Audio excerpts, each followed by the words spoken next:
be on center court once again in the global spotlight. From hosting football's crown jewel to rolling out the red carpet for the MVPs of the NBA. It's All-Star Weekend in Indianapolis, a time to showcase Indiana arts and culture, and a slam dunk for Indiana companies looking to score new business. I think we'll be the center of the basketball world, starting with the NBA All-Star Game in February. I think Indiana already is, but it's the heartland in terms of basketball. Special NBA All-Star Weekend coverage on Inside Indiana Business starts now. From Indiana's business news leader, this is IBJ Media's Inside Indiana Business with Gerry Dick. Presented by Elevate Ventures and Indiana University. Hello and welcome to Inside Indiana Business. I'm Gerry Dick, coming to you this week from the epicenter of hoops, Gainbridge Fieldhouse in downtown Indianapolis, where crews are putting the finishing touches on what will be the site of the 2024 NBA All-Star Game, an event that packs a significant economic and visibility 1-2 punch. It is estimated that more than 120,000 vehicles will be in and around downtown Indianapolis for All-Star and related activities this week. That includes more than 50 major corporations, 1,800 credentialed media, and with it, global visibility. The 2024 NBA All-Star Game will air on TNT in the U.S. and reach fans in, get this, more than 200 countries and territories in more than 50 languages. Over the course of the next 30 minutes, we will give you a full court view of the potential bottom line impact and image boost for Indianapolis and Indiana.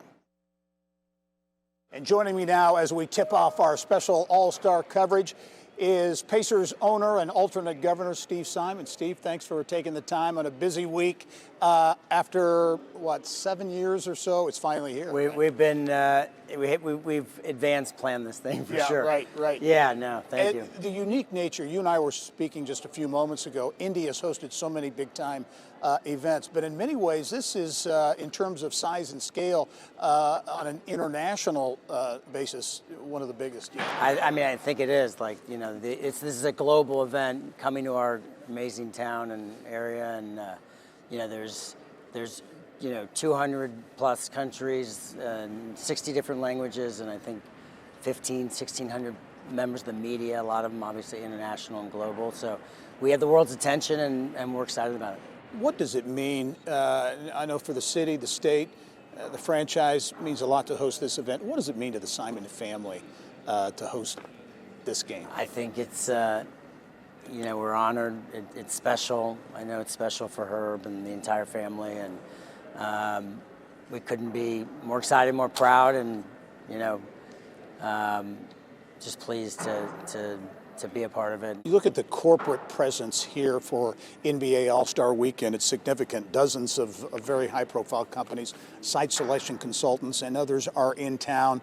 As you look at what Indianapolis has to offer and the state of Indiana has to offer, what's your take on kind of the sales proposition, if you will, for investing in Indiana? I think we have a great one. They've talked about the economic impact. I think it's, there's $60 million of media and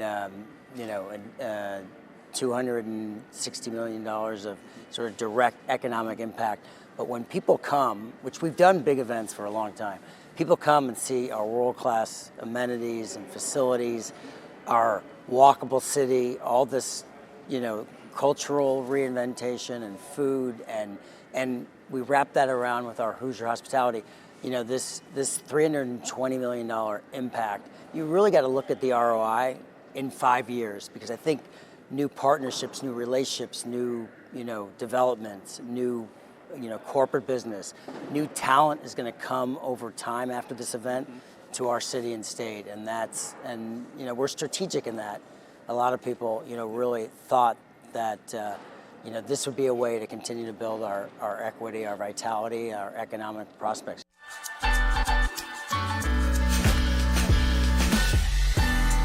The intersection of sports with the game, of arts and culture, fashion, all those things coming together here. Gang is one of the organizations that's going to be very high profile this week. What does that story, as you tell that story, or that story is told about Indianapolis, what's the impact of that?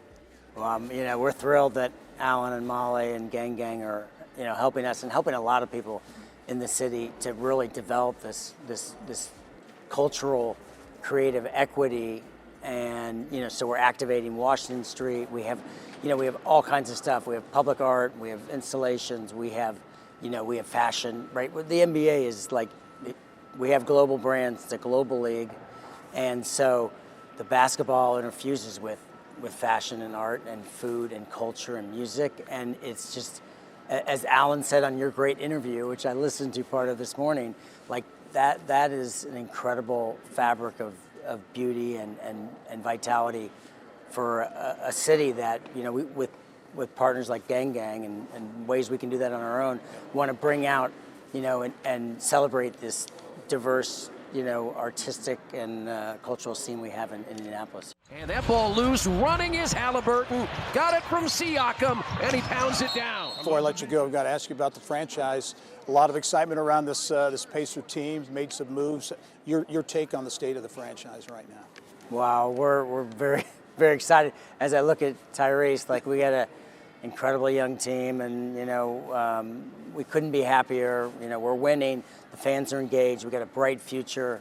We expect to do well now and continue to do well. Yeah. And like we say, straight face, we want to compete for a championship. And I think we have an incredible team with Tyrese and a lot of great talent to hopefully raise a trophy here in Indianapolis one day.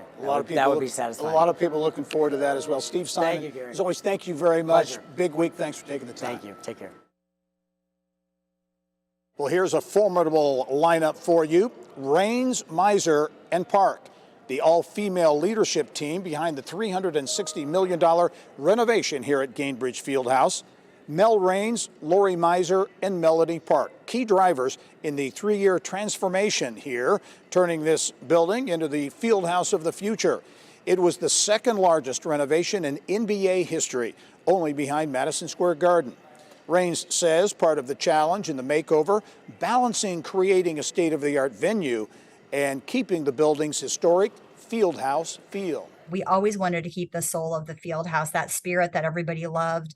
I certainly lost a lot of sleep the night before we opened the doors for the first time after phase 1, and people walked in, and I thought, I hope they like what we did, because it's hard to go back now. Yeah. Where, the cake is pretty well baked and we've got to keep going. Mel Raines, one of more than 150 guests on our Business and Beyond podcast presented by PNC. Mel will be taking over for the retiring Rick Fuson as Pacer Sports and Entertainment CEO later this year. We thought it was time, since we're coming back to such a traditional market as Indianapolis is, as Indiana and all it means for basketball, that we were going to return to the classic format for our All-Star game. Coming up next, my conversation with NBA Commissioner Adam Silver on what Indianapolis brings to the table as a big event host city.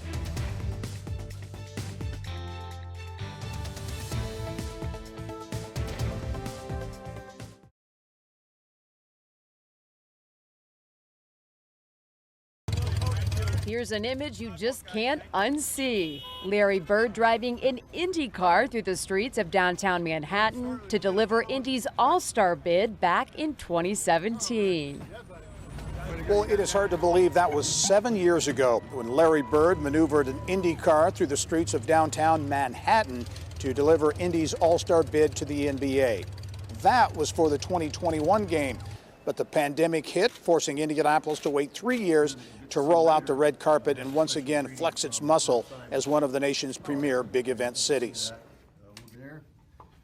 Well, NBA Commissioner Adam Silver is clearly all in on Indianapolis as a big event host city. He was then and certainly is now. This week, I had the honor of interviewing Commissioner Silver before a sellout crowd of more than 1,000 at the Economic Club of Indiana luncheon at the Indiana Convention Center.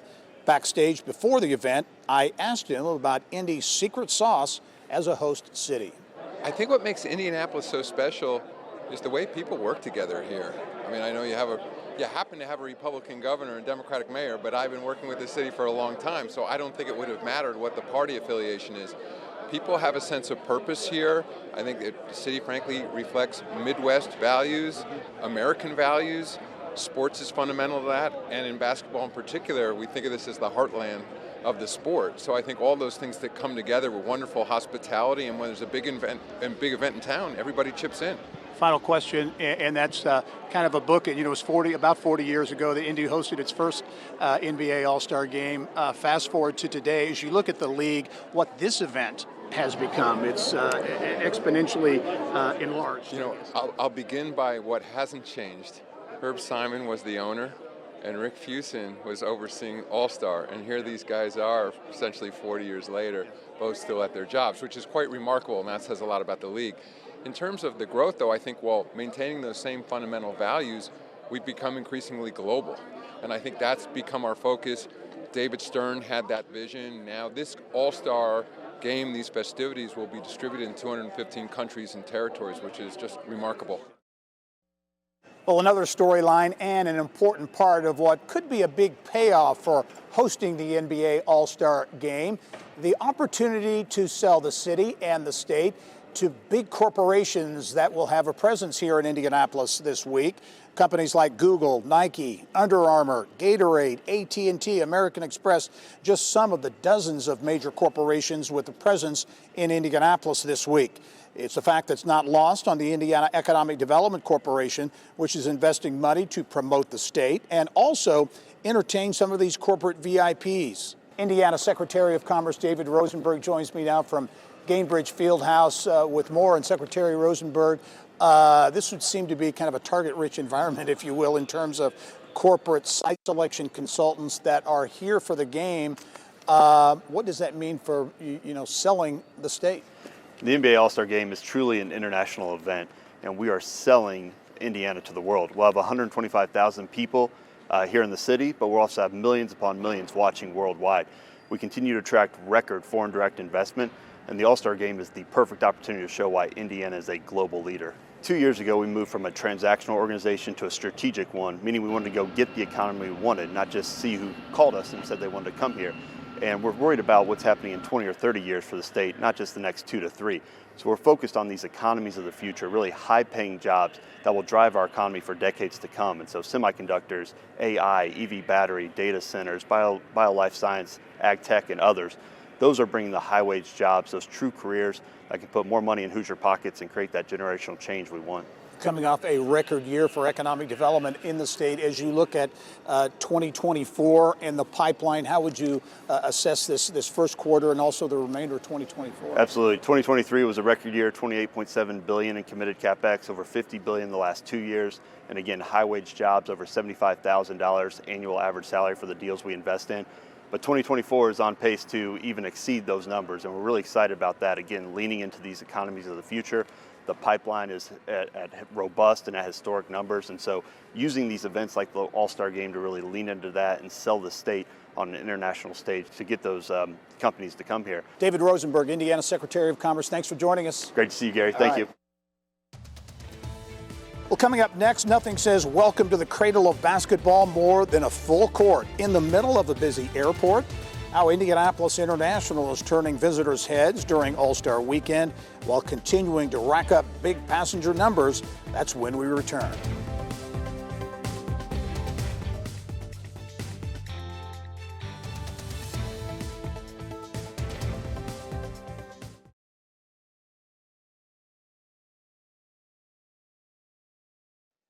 Welcome back to Gainbridge Fieldhouse in downtown Indianapolis for our special coverage of the NBA All-Star Weekend.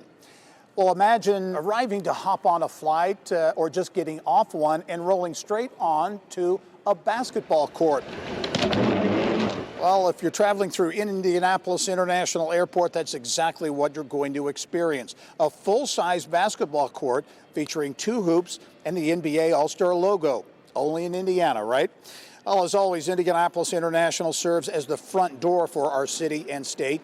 And as visitors from all over the globe arrive for All-Star Weekend, the airport and local organizers are pulling out all of the stops with an actual basketball floor and NBA All-Star signage and branding throughout the airport. Airport Authority Executive Director Mario Rodriguez tells me the investment and the effort are important. People are here taking selfies. They're standing in the court. Some of them are complaining because they can't actually play. We want to make sure that while people are eating, they don't get hit with a basketball. What we didn't know, which is an incredible byproduct of the whole thing, is that the earned media for this nationwide and actually worldwide is within millions. So it's millions of dollars of earned media that constantly say Indiana, Indianapolis, and for a state that's competing in business for the Midwest and basically competing for business nowadays, to me means competing for talent. This gives it the additional help that it needs and the additional push that it needs to attract talent, because every time you say Indianapolis and Indiana, it's good. As for the airport as a generator of economic impact, it continues. New numbers show 2023 was a record year with 9.7 million passengers passing through the terminal, which surpasses pre-pandemic numbers. In addition to overall record numbers, the airport saw 9 of its 10 busiest days on record in 2023. The exception, February 6, 2012, the day after Indianapolis hosted the Super Bowl. It is time now to get caught up with what's making business news headlines around the state of Indiana with Mary Rachel Redmond, who's standing by at our new home, the Fox CBS studios on the northwest side of the city. Mary Rachel. Here's what's making news around Indiana. Brought to you by the Indiana Association of Realtors. Indiana's 21,000 realtors. The neighbors you know, the experts you can count on. Thanks, Gary. Well, we begin with big travel news for 2 other Indiana airports. Allegiant Airlines adding nonstop service for travelers in southwest and northern Indiana. Starting in June, St. Pete Clearwater bound passengers will be able to get there nonstop on Allegiant. The airline's new service in South Bend now offering nonstop service to Knoxville. Amazon setting up shop in Vigo County. The company planning to invest more than $10 million to build a delivery center in Terre Haute. The deal will create up to 100 new jobs and should be up and running within the next 3 years. In Northeast Indiana, Allen County leaders setting out ways to capitalize on an already robust tourism industry. Visit Fort Wayne releasing its 10-year tourism master plan this week. Last year, nearly 9 million people visited Fort Wayne and spent nearly $1 billion. Time now for our Eye on Education, brought to you by PNC Bank. And education and national security, the themes of this week's Business and Beyond podcast. A key player in shaping the U.S. economy over the past decade and a half is now in charge of Purdue University's business school. Jim Bullard served as CEO of the Federal Reserve Bank of St. Louis for 15 years before taking over as dean of the new Mitchell E. Daniels School of Business last August. Bullard says students need to understand why business and technology go hand in hand. It's not enough just to know the technology. You have to know the technology these days and have business acumen. You can't just have one. You might, if you just have know the technology, you don't have the business acumen, you're going to get beat up in the business world. Much more with Jim Bullard on the next Business and Beyond podcast presented by PNC. Well, next, more all-star coverage, why this weekend goes beyond basketball, how arts and culture are a big part of the game plan.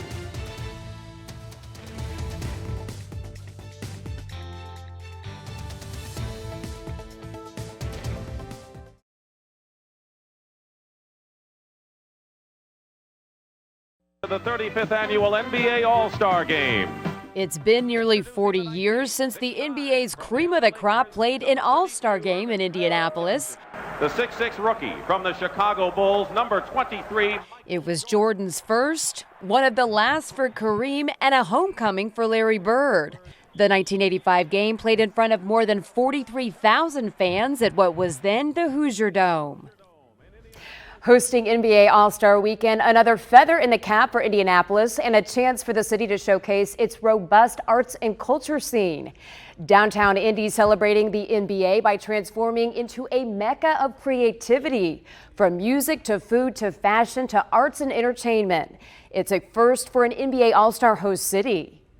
how can we increase beauty, equity, and culture in the most cool ways, as we are going to invite over 100,000, guests into our city. And we wanted to show them the best of Indianapolis. And it's also an opportunity for Indianapolis to understand and remind itself how cool we are. You can hear more of Gerry's interview with Alan Bacon on the Business and Beyond podcast on InsideIndianaBusiness.com. Well, let's send it back to Gerry at Gainbridge Fieldhouse to wrap things up for our NBA All-Star Weekend coverage. Gerry?